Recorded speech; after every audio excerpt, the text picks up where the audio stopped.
मैं हूं नील और स्वागत है आपका अपने यूट्यूब चैनल टारगेट टिकर्स पे। तो साथियों इस वीडियो में हम लोग बात करने वाले हैं क्लास 12th का। जैसा कि आपको ज्ञात होगा, मैं ये जो वीडियोस हैं रिवीजन की सीरीज़ के रूप में लेके आया हूँ। ये जो आपका होने वाला है चैप्टर 3 होने वाला है क्लास 12th का फिजिक्स चैप्टर नंबर 3, ठीक है। इलेक्ट्रिक पोटेंशियल यानी कि वैद्युत विभव इस चैप्टर का नाम है और इसी से रिलेटेड हम लोग जो है पॉइंट्स को कवर इस वीडियो में करने वाले हैं। तो आपको क्या करना है, बने रहना है वीडियो के अंत तक। और अगर आपने पहली बार इस चैनल पर विजिट किया है तो सब्सक्राइब करने के बाद अपने दोस्तों में इस वीडियो को शेयर अवश्य करें। तो जान लेते हैं कौन कौन से पॉइंट्स जो हैं हम इस वीडियो में जानने वाले हैं। तो पहला पॉइंट्स है इलेक्ट्रिक पोटेंशियल, ठीक है, वैद्युत विभव के बारे में हम लोग जानेंगे। सेकंड पॉइंट की अगर बात करें तो सेकंड पॉइंट होगा हमारा वैद्युत विभवांतर, ठीक है। इसके बाद थर्ड पॉइंट जो होगा इस वीडियो में, दो बिंदुओं के बीच आवेशों को ले जाने में किया गया कार्य और कोई भी अगर कण है तो उसके बीच जो वेग होता है उसका संबंध क्या होता है, ठीक है, आवेश के साथ। इसके बाद हम लोग जानेंगे इलेक्ट्रॉन वोल्ट के बारे में। आपको ज्ञात होगा कि इलेक्ट्रॉन वोल्ट है किसका यूनिट है, तो ऊर्जा या कार्य का जो यूनिट है वो आपका है इलेक्ट्रॉन वोल्ट। इसके बाद हम लोग जानेंगे बिंदु आवेश के कारण विभव, उसका डेरिवेशन करेंगे बाकायदा, ठीक है, कब, क्योंकि ये इंपॉर्टेंट होने वाला है, बिंदु आवेश के कारण विभव। इसके बाद हम लोग जानेंगे जो द्विध्रुव है उसकी अच्छी और निरक्षीय स्थिति में जो विद्युत विभव होता है उसका फार्मूला क्या होता है, तो V बराबर ये दिया गया है, ठीक है। निरक्षीय स्थिति में क्या होता है, तो 0 होता है, ये आपको बताया जाएगा। इसके बाद बात करेंगे हम लोग समविभव पृष्ठ के बारे में, इसकी समविभव पृष्ठ जो है वो क्या होता है। इसके बाद हम लोग नेक्स्ट पॉइंट की बात करें तो नेक्स्ट पॉइंट है वैद्युत स्थितिज ऊर्जा के बारे में हम लोग जानेंगे, उसका थोड़ा सा डेरिवेशन है, छोटा सा वो करेंगे। इसके बाद विभव प्रवणता के बारे में हम लोग जानेंगे और विभव प्रवणता और वैद्युत क्षेत्र की तीव्रता में क्या संबंध होता है इसके बारे में हम लोग बात करने वाले हैं। नेक्स्ट पॉइंट की अगर बात करें तो द्विध्रुव को घुमाने में किया गया कार्य, उसका फार्मूला देखेंगे। इसके बाद एक ऊर्जा का भी फार्मूला देखेंगे। तो चलिए गाइस अब हम लोग चलते हैं फर्स्ट पॉइंट पे, ठीक है, वैद्युत विभव।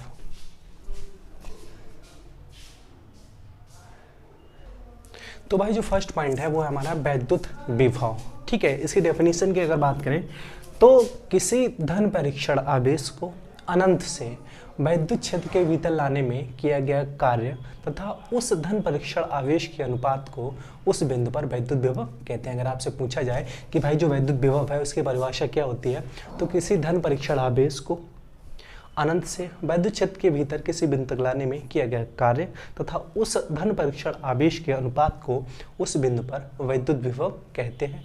इसे V से प्रदर्शित करते हैं, ठीक है। और इसका मात्रक जो होता है वो होता है जूल प्रति कूलाम, ठीक है। तो हम अगर मान लें कि कोई भी धन परीक्षण आवेश Q0 है, इसको हम लोग अनंत से लेके आए हैं, कहाँ, वैद्युत क्षेत्र के किसी बिंदु पर अनंत से लेके आ रहे हैं, तो किया गया कार्य जो है वो W है। तो जो वैद्युत विभव होगा वो क्या हो जाएगा, तो V बराबर W/Q0 जूल प्रति कूलाम, ठीक है। मैंने आपको बताया कि डेफिनेशन क्या है, तो किसी धन परीक्षण आवेश को अनंत से वैद्युत क्षेत्र के भीतर लाने में किया गया कार्य W तथा उस परीक्षण आवेश के अनुपात को यानी कि Q0 इसके अनुपात को उस बिंदु पर वैद्युत विभव कहते हैं। इसे V से प्रदर्शित करते हैं तथा इसका मात्रक क्या होता है, जूल प्रति कूलाम, ठीक है। इसका मात्रक क्या होता है, जूल प्रति कूलाम, और इसे ही क्या बोला जाता है, तो इसे ही बोला जाता है वोल्ट। अगर आपसे पूछा जाए जो वैद्युत विभव है उसका मात्रक क्या होता है, तो भैया इसका मात्रक जो होता है वोल्ट होता है। आपके जो डेफिनेशन है वो क्लियर हो गई होगी। अब हम सेकंड पॉइंट की बात करते हैं। तो भाई सेकंड पॉइंट जो है वो है वैद्युत विभवांतर, ठीक है। थोड़ा सा ही इसमें डिफरेंस है वैद्युत विभव और वैद्युत विभवांतर में, ठीक है। अगर हम इस शब्द को सही से देखें, थोड़ा सा ध्यान दीजिए इस पे, विभव प्लस अंतर, ये किससे मिलके बना है, तो विभव प्लस अंतर, ठीक है। यानी कि दो विभव दिए जाएंगे, उनका ही अंतर या विभव दिया जाएगा, उसका अंतर क्या होता है, तो वैद्युत विभवांतर होता है। सिर्फ डेफिनेशन में थोड़ा सा आपको चेंज करना है। हम क्या कर रहे थे, कोई भी धन परीक्षण आवेश था उसको अनंत से लेके आ रहे थे। अब क्या करना है, तो पहले क्या करिए, एक फिगर बना लीजिए छोटा सा, उसके बाद हम लोग ये डेफिनेशन क्लियर करेंगे, ठीक है। हम लोग बात करने वाले हैं वैद्युत विभवांतर की। आपने फिगर बना लिया होगा, ठीक है। ये फिगर देखिए, इसको बना लीजिएगा। तो कोई भी धन परीक्षण आवेश है, मान लिया Q0, इसको क्या कर रहे हैं हम, बिंदु V से, ठीक है, बिंदु V से एक ही ओर इसको लेके जा रहे हैं। क्या कर रहे हैं, कोई भी धन परीक्षण आवेश प्लस Q0 है, यानी कि प्लस Q0 को हम क्या कर रहे हैं, बिंदु V से एक ही ओर लेके जा रहे हैं। तो इन बिंदुओं के बीच जो विभवांतर होगा वो किस तरह से लिखा जाएगा, तो VA माइनस VV बराबर W/Q0।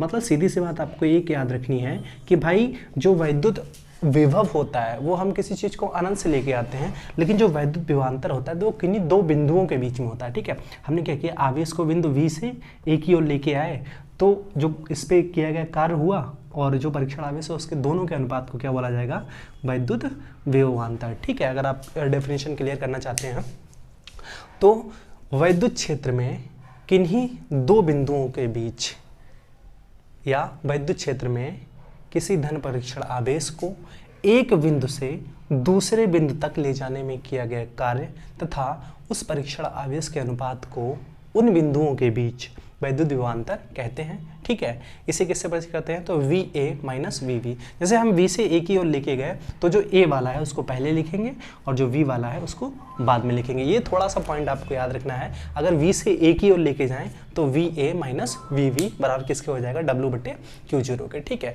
ये तो पॉइंट हो गया हमारा वैद्युत विभवांतर का। अब दोनों परिभाषाएं आपके समझ में आ गई होंगी। किसी धन परीक्षण आवेश को अनंत से वैद्युत क्षेत्र के भीतर लाने में किए गए कार्य तथा उस परीक्षण आवेश के अनुपात को वैद्युत विभव कहते हैं। ठीक है, तो और किसी धन परीक्षण आवेश को एक बिंदु से दूसरे बिंदु तक ले जाने में किए गए कार्य तथा उस परीक्षण आवेश के अनुपात को क्या कहते हैं, वैद्युत विभवांतर कहते हैं। थोड़ा सा डिफरेंस है, उसमें क्या है, वैद्युत विभव में क्या है, अनंत से लेके आ रहे हैं, लेकिन वैद्युत विभवांतर में क्या है, हम एक बिंदु से दूसरे बिंदु पे लेके जा रहे हैं। तो जो कार्य किया जा रहा है और परीक्षण आवेश का जो अनुपात है वो किसके बराबर है, वैद्युत विभवांतर के बराबर है। आई होप आपकी ये बात जो है समझ में आ गई होगी। अब हम लोग बात करेंगे, यहाँ पे देखिए इस इक्वेशन से अगर आप देख लें तो यहाँ पे कार्य निकल आएगा। ठीक है, तो वैद्युत मतलब कोई भी आवेश है उसको ले जाने में किया गया कार्य क्या होगा, तो यहाँ से W का गुणा 1 में करेंगे तो W बराबर क्या हो जाएगा, तो VA minus VB into Q0, यही हो जाएगा ना। यहाँ से अगर हम निकालेंगे, ठीक है, W एकम W, इसका गुणा किसे हो जाएगा, इसमें हो जाएगा। हम लोग इसको क्या लिख सकते हैं, ये परिवर्तन ही है, मतलब घटा रहे हैं, तो इसको हम क्या लिख सकते हैं, डेल्टा V लिख सकते हैं। तो डेल्टा V इंटू Q0। ठीक है, W बराबर क्या हो जाएगा, डेल्टा V इंटू Q0। ठीक है, अब हम क्या कर सकते हैं, W ये कार्य जो है आप इसको बंद कर लीजिएगा। अगर आपसे पूछा जाए कि कोई भी धन परीक्षण आवेश है उसको एक बिंदु से दूसरे बिंदु तक ले जाने में किया गया कार्य कितना होता है, तो W बराबर डेल्टा V इंटू Q0। इस इक्वेशन से आप जो है इसको निकाल सकते हैं। ठीक है, यदि अगर आपसे बोल दिया जाए आवेशित कण है उसकी गतिज ऊर्जा जो है वो K हो, कोई भी कण है या फिर आवेशित कण है उसकी गतिज ऊर्जा है, उसको हमने क्या मान लिया, तो K मान लिया, तो भाई जो कार्य होता है वही ऊर्जा के रूप में संचित हो जाता है कि नहीं हो जाता है, तो कार्य को हम क्या करेंगे, कार्य को ही ऊर्जा के रूप में संचित करा देंगे। मतलब क्या है, जहाँ पे W है उसको हम क्या मान सकते हैं, ऊर्जा मान सकते हैं, नहीं भाई कार्य ही ऊर्जा के रूप में संचित होता है, तो यहाँ पे क्या हो जाएगा, K बराबर डेल्टा V इंटू Q0। ठीक है, ये बात शायद आपकी क्लियर हो गई होगी। तो K बराबर क्या हो जाएगा, Q इंटू डेल्टा V। ठीक है, यहाँ पे क्या लिख सकते हैं, Q into delta V। Q0 हटा दीजिए, यहाँ पे आवेश हमने क्या ले लिया, Q ले लिया, और हमें K का मान पता है। कोई अगर गतिज ऊर्जा जो है कोई भी कण है, ठीक है, उसका द्रव्यमान स्मॉल m है, उसकी ऊर्जा जो है V है, तो उसकी गतिज ऊर्जा क्या होती है, तो हाफ mv², आपने ये तो पढ़ा होगा ना, हाफ mv² बराबर Q into delta V। Delta V ये कौन सी वाली है, ठीक है, डेल्टा V जो है आपकी कौन सी वाली है, तो विभव वाली है। ठीक है, ये चीज़ आपको क्या करना है, याद रखना है। तो यहाँ पे गतिज ऊर्जा क्या हो जाएगी आपकी, half mv² equal to Q into delta V। अब हम क्या करेंगे, यहाँ पे V का मान निकालेंगे, तो V² बराबर हो जाएगा, दो भाग में है तो किस में चला जाएगा, गुणा में चला जाएगा, 2Q डेल्टा V अपॉन, ठीक है, m क्या आ जाएगा, नीचे आ जाएगा। अगर यहाँ से V की वैल्यू निकालें तो भाई स्क्वायर है तो क्या हो जाएगा, इधर स्क्वायर रूट हो जाएगा ना, अंडर रूट हो जाएगा, 2Q delta V upon m। ठीक है, ये हो जाएगा कोई भी कण है उसका वेग। ठीक है, अगर आपकी समझ में नहीं आया तो मैं आपको बताने की कोशिश करता हूँ। भाई यहाँ पे हमने क्या लिखा था, हमने निकाला था VA माइनस VV बराबर W/Q0। ठीक है, हमने क्या किया, इसके बटे 1 कर दिया, यहाँ से W का मान निकल लिया, W एकम W, तो Q0 इंटू ये चीज़ हो जाएगी, नहीं हो जाएगी। अब हमने इसको क्या लिख दिया, ये परिवर्तन है ना भाई, घटाते हैं तो क्या लिखते हैं, डेल्टा V लिख दिया इसको। ठीक है, या DV भी लिख सकते हैं, कोई इसमें प्रॉब्लम नहीं है। तो W बराबर क्या हो गया हमारा, डेल्टा V इंटू Q0। अब हमें पता है भाई जो कार्य होता है वही ऊर्जा के रूप में संचित हो जाता है ना, ठीक है। तो k को क्या लिख दिया, w के बराबर लिख दिया, तो k बराबर हो गया डेल्टा v इंटू, यहाँ पे q0 की जगह क्या यूज़ कर लिया हमने, k यूज़ कर लिया, ठीक है, क्योंकि हमें दूसरा जो है हमें डेरिवेशन बनाना था, हमें दूसरा फॉर्मूला बनाना था इसलिए, ठीक है। अब हमें k पता है, अगर कोई भी कण है उसका द्रव्यमान m और वेग v हो तो हमें उसकी गतिज ऊर्जा पता है भाई क्या होती है, हाफ mv² होती है, तो यही यहाँ पे फार्मूला लगा दिया, q इंटू डेल्टा वी हो गया। यहाँ से क्या किया हमने, वी स्क्वायर का मान निकाला, जो गुणा में होता है वो भाग में जाता है, जो भाग में होता है वो गुणा में, ये दो भाग में था, गुणा में चला गया इधर, ठीक है, और गुणा में था, ये किधर आ गया, भाग में आ गया। हमें वी की वैल्यू निकालनी है, तो वी बराबर क्या हो जाएगा, √2q delta we upon am, ठीक है। इससे हम क्या निकाल सकते हैं, कोई भी आवेशित कण है उसका अगर विभव दिया जाए, ठीक है, उस पर आवेश दिया जाए, उसका द्रव्यमान दिया जाए, हम क्या निकाल सकते हैं, उसका वेग निकाल सकते हैं, ठीक है। ये डेरिवेशन मतलब ये न्यूमेरिकल के लिए काफ़ी इंपॉर्टेंट आपका फार्मूला हो जाएगा, ठीक है। अब हम बात करते हैं नेक्स्ट।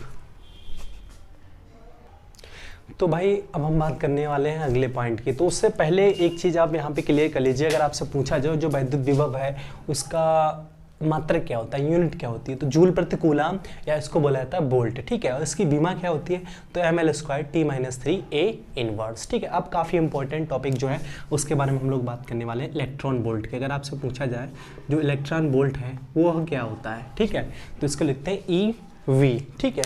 तो इलेक्ट्रॉन वोल्ट जो है कार्य अथवा ऊर्जा का बहुत ही छोटा मात्रक है, ठीक है। इलेक्ट्रॉन वोल्ट क्या है, कार्य और ऊर्जा का बहुत ही छोटा मात्रक है। अगर आपसे बोला जाए कि एक इलेक्ट्रॉन वोल्ट होता क्या है, तो एक इलेक्ट्रॉन वोल्ट वह कार्य है जो किसी इलेक्ट्रॉन को एक बिंदु से दूसरे बिंदु तक ले जाने में किया जाता है। अगर आपसे पूछा जाए कि भैया एक इलेक्ट्रॉन वोल्ट क्या है, तो एक इलेक्ट्रॉन वोल्ट वह कार्य है जो किसी इलेक्ट्रॉन को एक वोल्ट मतलब एक बिंदु से दूसरे बिंदु तक ले जाने में किया जाता है। एक इलेक्ट्रॉन वोल्ट वह कार्य है जो किसी एक इलेक्ट्रॉन को एक बिंदु से दूसरे बिंदु तक ले जाने में किया जाता है यदि उन बिंदुओं के बीच में जो विभव है वो 1 वोल्ट हो, ठीक है। आपको क्या याद रखना है भाई, इलेक्ट्रॉन वोल्ट की परिभाषा क्या हो जाएगी, तो एक इलेक्ट्रॉन वोल्ट वह कार्य है जो किसी एक इलेक्ट्रॉन को एक बिंदु से दूसरे बिंदु तक ले जाने में किया जाता है जब उन बिंदुओं के बीच में जो विभवांतर है वो 1 वोल्ट का हो, ठीक है। ये डेफिनेशन हो जाएगी आपकी किसकी, इलेक्ट्रॉन वोल्ट की। अगर आपसे पूछा जाए एक इलेक्ट्रॉन वोल्ट होता कितने के बराबर है, तो 1 EV = 1 इलेक्ट्रॉन वोल्ट किसके बराबर होता है, 1.6 × 10⁻19 जूल, ठीक है। अगर आपसे पूछा जाए एक इलेक्ट्रॉन वोल्ट किसके बराबर होता है, तो 1.6 × 10⁻19 जूल, ठीक है। ये क्या लिखा हुआ है आपका, जूल है, ठीक है। ये कार्य है, कार्य का मात्रक क्या होता है या ऊर्जा का मात्रक क्या होता है, तो जूल होता है, ठीक है। अगर आपसे पूछा जाए 1 MeV बराबर क्या होता है, सॉरी पहले KeV लिख लीजिए, 1 किलो इलेक्ट्रॉन वोल्ट 10⁻³ EV, ठीक है। इसके बाद अगर आपसे पूछा जाए 1 मिलियन इलेक्ट्रॉन वोल्ट तो 10⁻6 EV। अगर आपसे पूछा जाए 1 बिलियन इलेक्ट्रॉन वोल्ट तो 10 पावर कितना हो जाएगा आपका, तो 10 पावर हो जाएगा 9 EV, ठीक है।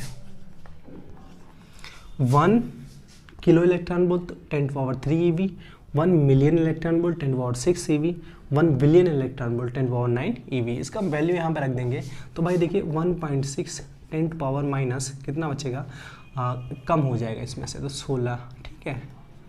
यहाँ पे देखिए 6 कम हो जाएगा तो कितना बचेगा, 1.6 10⁻13 जूल। इसके बाद बात करें यहाँ पे देखिए तो 1.6 और 10⁻10 जूल, ठीक है। ये पॉइंट्स जो है आपको याद रखने हैं कि भाई 1 EV बराबर कितना होता है, तो इतना होता है। 1 KeV बराबर कितना होता है, तो 1.6 10⁻16 जूल। इसके बाद 1 MEV की बात करें तो 1.6 10⁻13 जूल। 1 VeV की बात करें तो 1.6 10⁻10 जूल, ठीक है। याद रखना है 1 इलेक्ट्रॉन वोल्ट जो होता है या इलेक्ट्रॉन वोल्ट होता है किसका मात्रक होता है, यूनिट किसकी होती है, तो कार्य या ऊर्जा की, ठीक है। ये किसकी यूनिट है, कार्य या ऊर्जा की।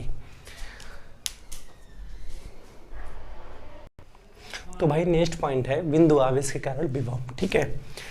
तो हमने क्या किया, इसका फॉर्मूला लिख लिया, ठीक है, मतलब इसका फिगर हम लोगों ने बना लिया है। यहाँ पे क्या है, माना +Q कूलम का आवेश बिंदु O पर K परावैद्युतांक वाले माध्यम में स्थित है।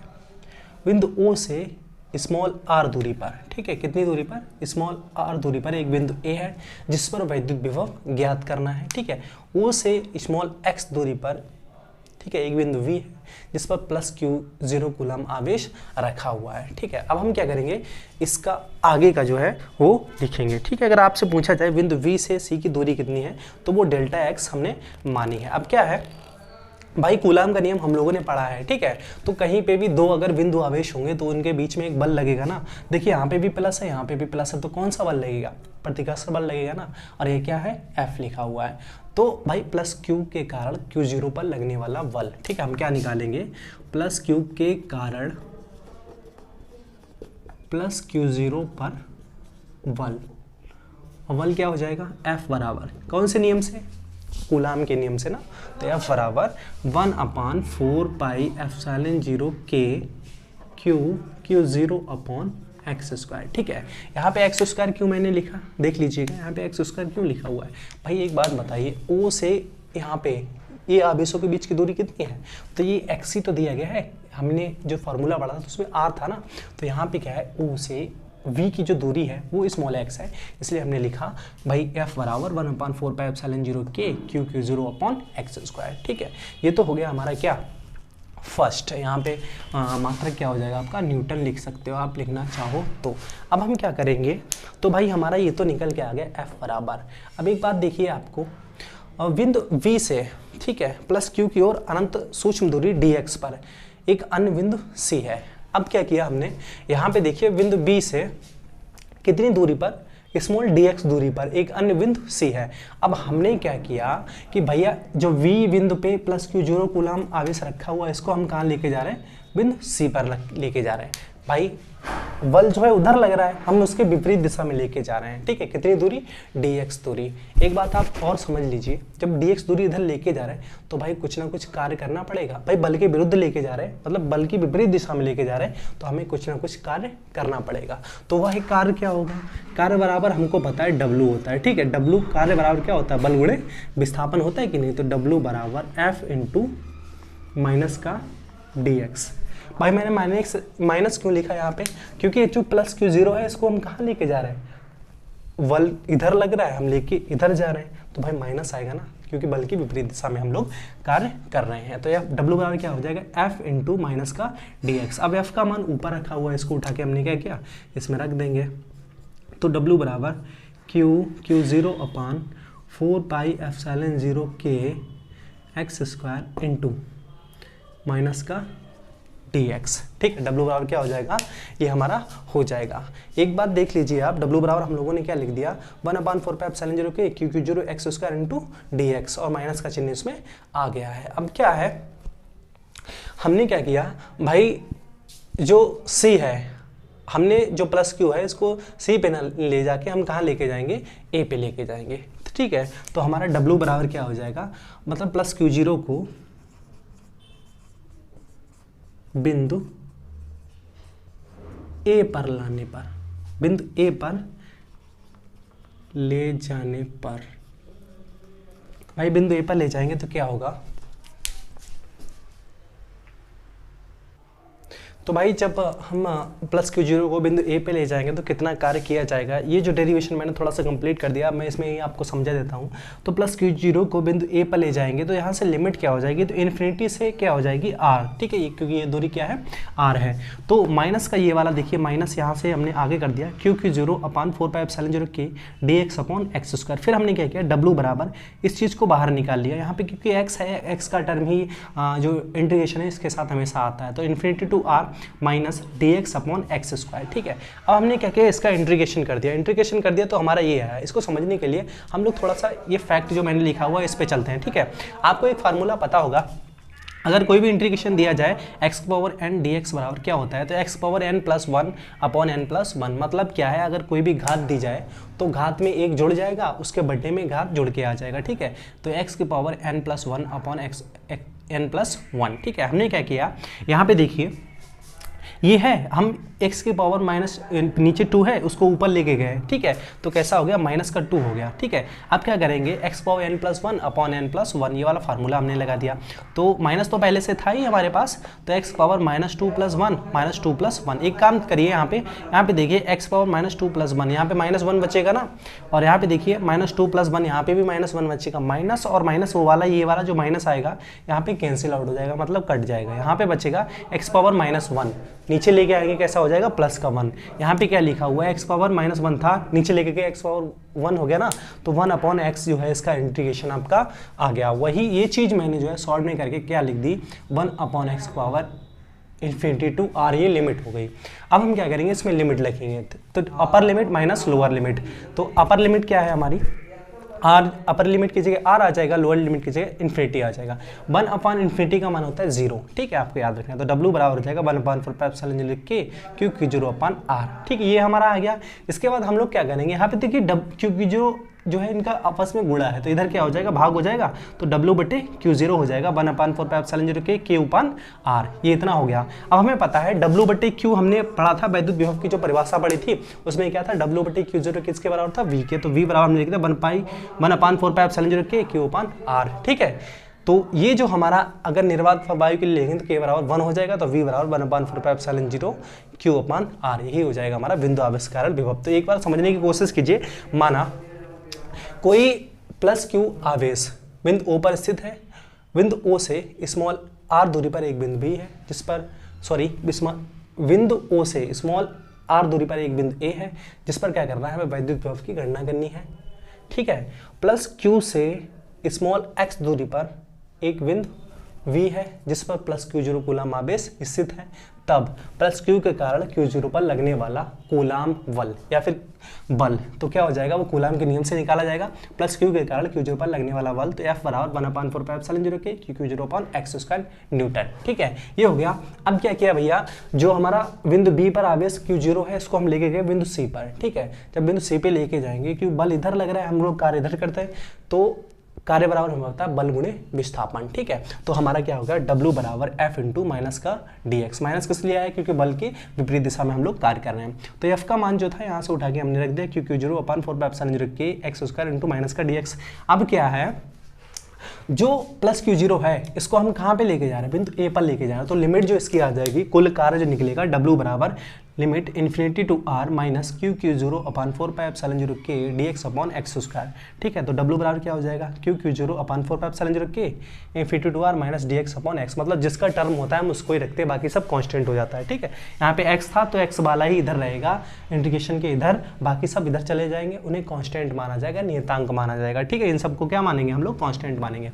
इसके बाद हम लोगों ने फार्मूला यहाँ पे अप्लाई किया, x पावर n dx क्या होता है x power n plus 1 upon n plus 1, ठीक है। माइनस 2 था तो माइनस 2 प्लस 1 यहाँ पे माइनस 1 बचा, ऊपर भी माइनस 1 बचा, माइनस 1 नीचे लेके गए प्लस का 1 हो गया, और ये माइनस यहाँ पे माइनस माइनस कैंसिल आउट हो गया, कट गया, ठीक है। तो हमारा क्या बचा 1 अपॉन एक्स, वही 1 अपॉन एक्स मैंने यहाँ पे लिख दिया, इन्फिनिटी टू r जो है लिमिट हो गई। तो upper limit minus lower limit, upper limit मतलब जहाँ पे x लिखा है पहले वहाँ पे r रखेंगे फिर यहाँ पे इन्फिनिटी रखेंगे, तो 1 upon r minus 1 upon infinity, ये तो 0 होता है इसको हटा दिया हमने, तो हमारे पास क्या बचा 1 अपॉन 4 पाई एप्सिलॉन 0 के q0 अपॉन r। अब एक बात बताइए भाई, कोई चीज़ गुणा में होती है तो दूसरी तरफ उसको लेके जाते हैं तो भाग में हो जाती है, तो q0 जो यहाँ पे गुणा में है ये किस में आ गया, यहाँ पे इधर भाग में आ गया, तो ये चीज़ हमारी बची, ठीक है। अब हमें पता है W बटे q0 क्या होता है, v होता है, तो v बराबर 1 अपॉन 4 पाई एप्सिलॉन 0 के q अपॉन r, ठीक। अब निर्वात अथवा y के लिए k जो होता है उसका मान क्या होता है, परावर्तितांक क्या होता है 1 होता है ना, तो उसको हमने 1 लिख दिया, तो हमारा जो फार्मूला निकल के आ गया v बराबर 1 upon 4 pi epsilon 0 q upon r volt,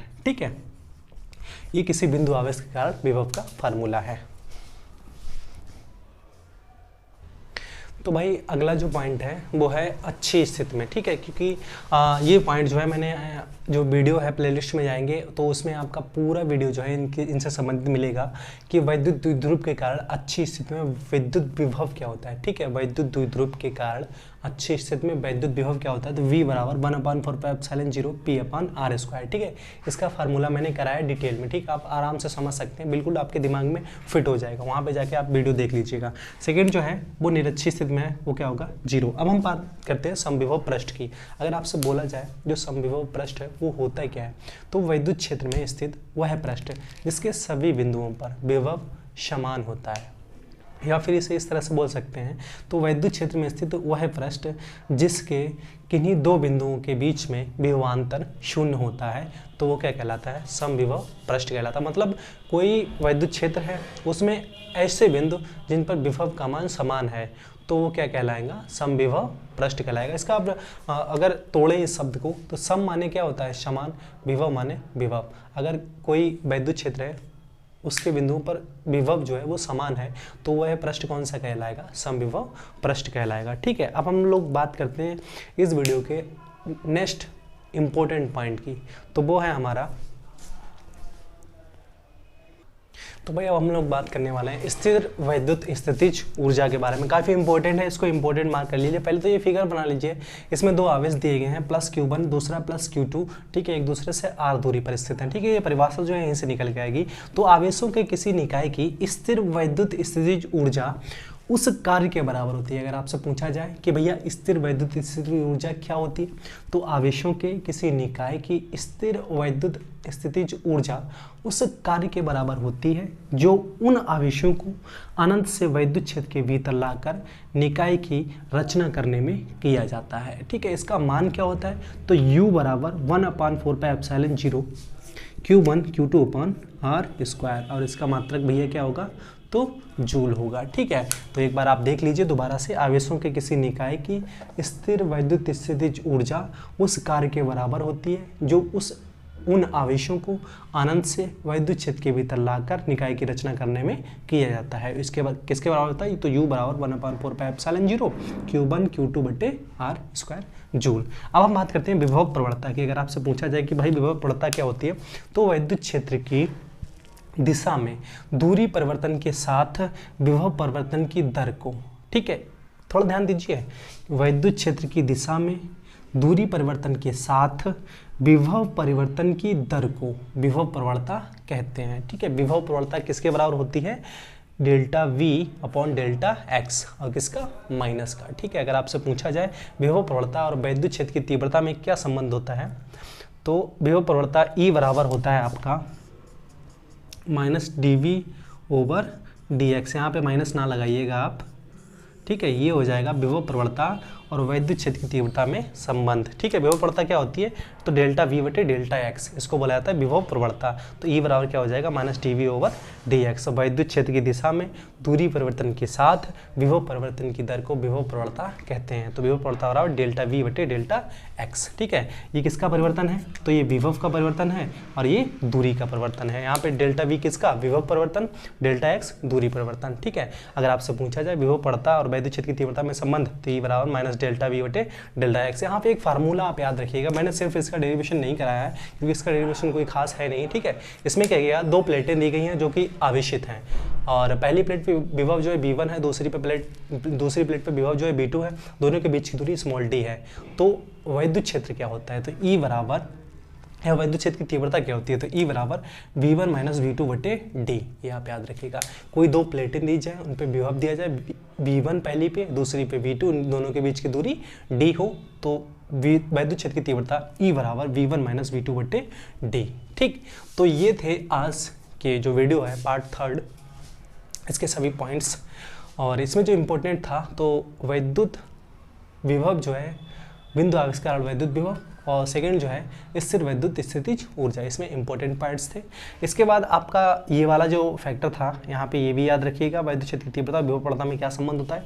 इसके बाद ये फार्मूला भी आप याद रखिएगा, जिससे न्यूमेरिकल्स लगते हैं।